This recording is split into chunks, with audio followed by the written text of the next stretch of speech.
Welcome back to Hot Rod Guy Garage, and this is going to be another episode of how to make your Geo Metro faster.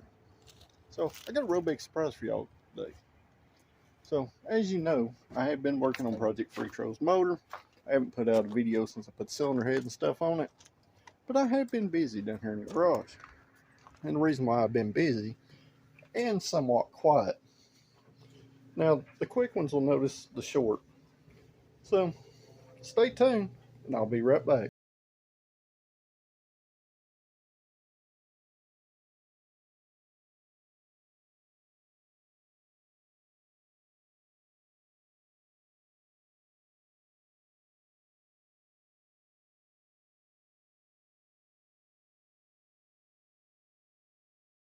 So, what have I been working on, guys?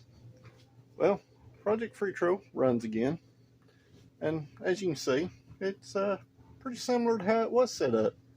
A few sharp eyes will notice some things have changed. So, what has changed? Well, our little friend AMR 500 supercharger has came back into play. Well, you may be wondering, well, did you ditch turbo? No, you can see the downpipe, it's right there. Turbo's still there too, guys. So what that means is Project Freetro is compound boosted. Well, I've been planning to do this for quite a few episodes now. And the reason why I haven't is I need to get this motor where the head would stay sealed on it. And building this motor has done that. So basically, guys, as you've seen in the other two videos, this motor is nothing special. It is still stock crank, stock rod, and it has a stock Suzuki Samurai 1.3 flat top cast replacement piston. Now, we did go in there and gap the rings, and that is very important. I kept saying that in that video because I knew what I was going to do. So I went ahead and made the extra push to get this project done because there was somebody else, another big name.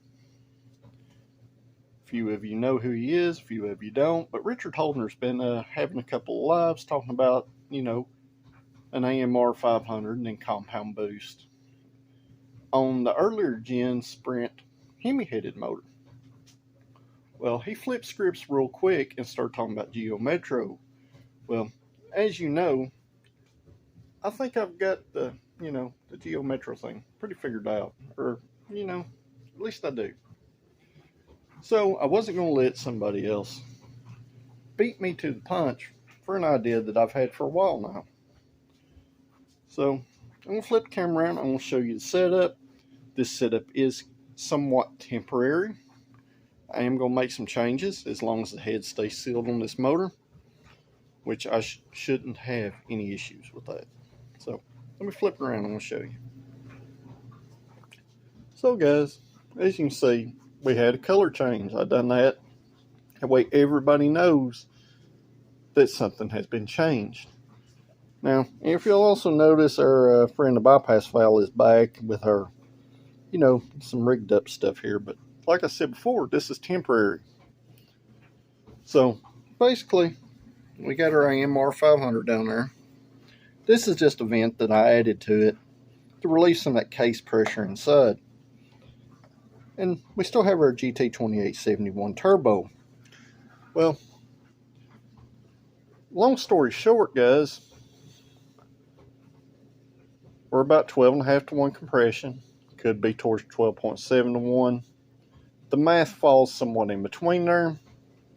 So that change right there has happened. Our turbo has stayed the same. And our little friend AMR 500 has come back. So if you'll also notice, I removed the boost controller. And I loosened the wastegate tension on this turbo. It still has a proper amount of preload here. But it's only going to make about 10 pounds of boost from the turbo, guys. And the reason for that is this supercharger, if you remember before, it was making between 20 and 22 pounds of boost. And I was getting some belt slippage with it.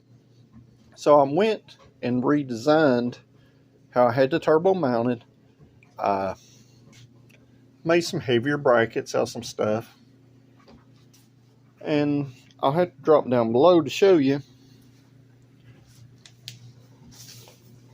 Down here, and it's probably going to be dark. But I also added another tensioner to get some more belt wrap on it. And if you'll notice, yeah, that's a used tensioner. So, it's a Geo Metro timing belt temp. So, basically, we come out of turbo down here with a 2-inch 45 into a piece of 2-inch pipe. And we drop back into the supercharger inlet.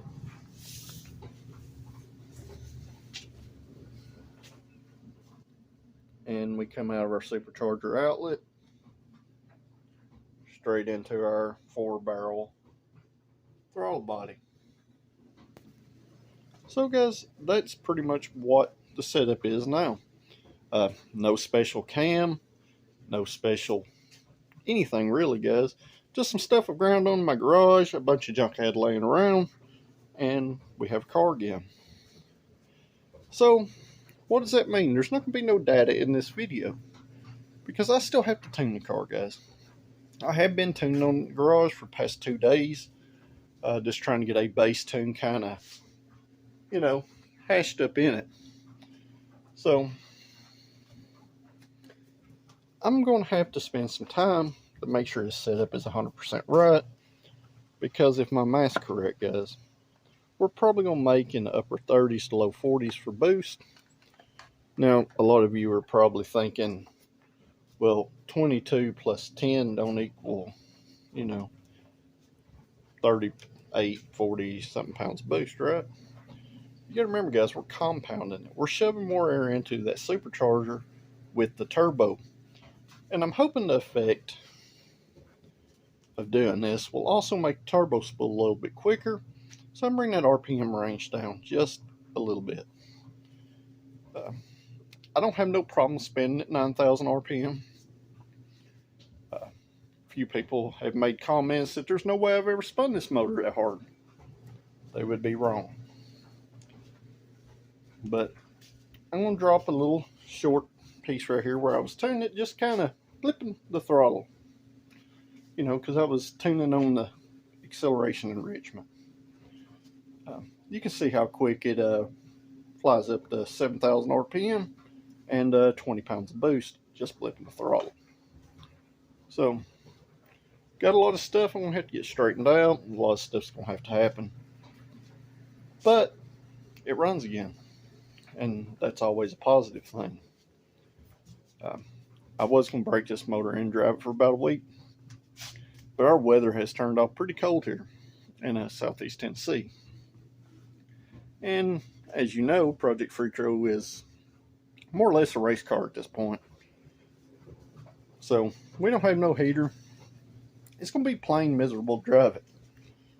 So, and it's only 85, which also does not like cold weather. So, I got a bunch of stuff to do, guys. Let me get back to it. And I'll be back somewhat towards this weekend. And alright, guys. This was supposed to be a happy video. Everything was supposed to work out just fine. Everything was supposed to be happy. And I went to pull the car out of the garage, you know, because I got home and it's still daylight.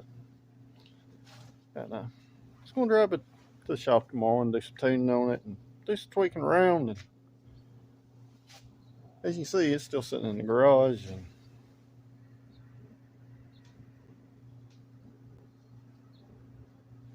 yeah. Now, keep in mind, I've run this thing over 3 hours down here in my garage. No issues at all. No problems whatsoever. Tweaked the tune out. As soon as I brought this thing up in a little load here in the garage, I was going to bring it up in a little boost and let it go and let it spin tires a little bit, right? Since it's been down for over a month. Well, that's bad, guys. So, me thinking positive, I just threw another plug in it and went to start it, and yeah, we got a bad misfire. So, not good. So, I'm gonna pull this plug back out. I'm gonna show y'all hopefully what I seen in there.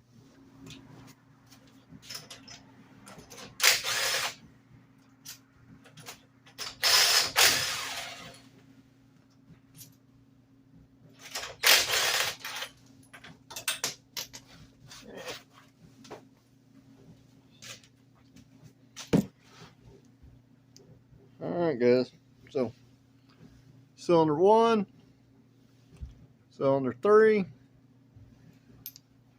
this is the plug I put in cylinder 2 to replace, you know, Mr. Smashy McSmasherson, right? So, I looked down in the piston and I thought I'd seen a crack. Now, I did have enough hindsight to spin this motor over with plug out of it a few times, just in case, you know, I wanted to blow some of that broken porcelain out, right? Well, it didn't, I don't guess. So, but before that, I thought I seen what looked like a hairline crack in the top of the piston right there under the spark plug. So, I'm gonna spin this motor over real quick and I'll be back. So, I don't know how good this is gonna work. It's probably not at all. Nah, you can't see. So, I guess, guys, yeah. So, yay. Nothing takes you into your sales quite like that, guys. At this point, I really don't know what I'm going to do. The only good thing is, I guess, is I do have a spare piston and a set of rings.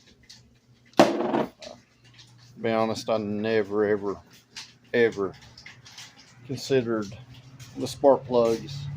We're going to be close to the piston. And I did notice, however, that cylinder 2 was the only one that had the ground strap turned downward. The other ones were indexed about perfectly. So it's real tight in there. And I had a whole lot of promise of this setup. And maybe I get a little too full of myself there at first of the video because I felt real confident about it.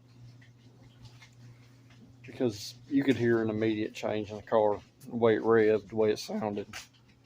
I was like, we're on something. Now, just to be clear, it wasn't the compound boost setup that done this. This is 110% my fault. It's not the machine shop's fault. This one's on me, guys. So, I guess, get to tear it back down, put another head gasket on it, and back up and punt. Maybe go to a non-extended electrode plug or a surface gap plug. And that's probably going to be the fix. So, I know this camera's going in and out, bright and dull, and what have you. It's because I'm walking around. Because I'm very much not happy at the current moment. If you know me, you know stuff like this kind of, you know, gets me down quite a bit. Because there's one thing I do take pride in, it is my automotive work. It's what I've done my whole life, guys. So, something like this, it kind of beats you up. So, I guess now the motor's hot. Because not only, guys, have I run it about 3 hours in total, I also sat here and let it warm up fully before I even attempted to pull it out of the garage. So, yeah. So, let me get it back on the car dollies and push back to the other side of the garage. I might rip this head off here tonight just because I want to know myself. Be back here in a few. Well, I got to depart, guys. It just wasn't a crack in the piston. What I thought was a crack was not a crack. It is far much worse. And I can only blame one thing at this point. I thought maybe that plug being turned down, considering we tightened up the quench on this motor quite a bit, I figured it might have hit the plug and caused all this. But after seeing what happened inside the cylinder, it's not. So I'm going to flip around. I'm going to show you the bottom of the head. I'm going to show you the piston. Currently draining oil out of it. I'm fixing to pull that rod out because I do think it bent the rod. So got her head off here, and as you can see, there's really no way that plug hit the piston. You can see there's been all kinds of debris bounced around that chamber. See a little speck of aluminum on the bottom of cylinder 3's intake valve. And, you know, other than that, it looks pretty okay, except for, you know, this. So, let's go back to the machine shop. And, does anybody see the problem? I sure do.